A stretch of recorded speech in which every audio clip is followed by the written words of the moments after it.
The 2025 Rolls Royce Cullinan retains the iconic Pantheon grille, now illuminated for the first time, but the rectangular headlights gain a new L-shaped LED strip that runs down the outer edge of the fascia to make the SUV look as wide as possible.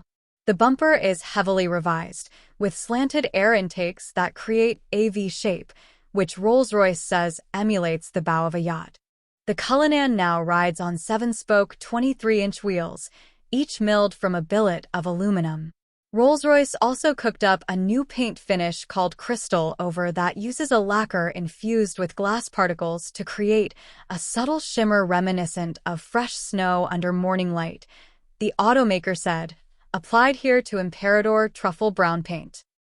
Inside, the Cullinan now sports a glass panel stretching the full width of the dashboard, which houses both the digital gauge cluster and the center touchscreen.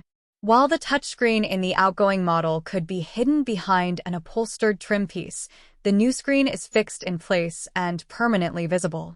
The display now runs Rolls' latest infotainment system, called Spirit, which was first seen in the electric Spectre.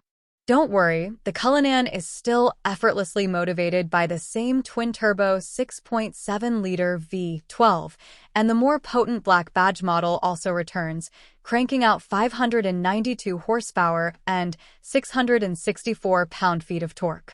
The specs for the base Cullinan, if you can even call it that, are unchanged as well, producing 563 ponies and 627 pound-feet of torque. The 12-cylinder continues to be mated to a ZF 8-speed automatic transmission and all-wheel drive.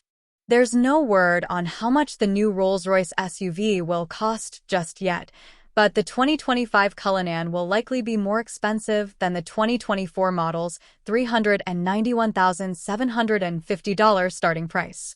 And do not forget to subscribe YouTube channel.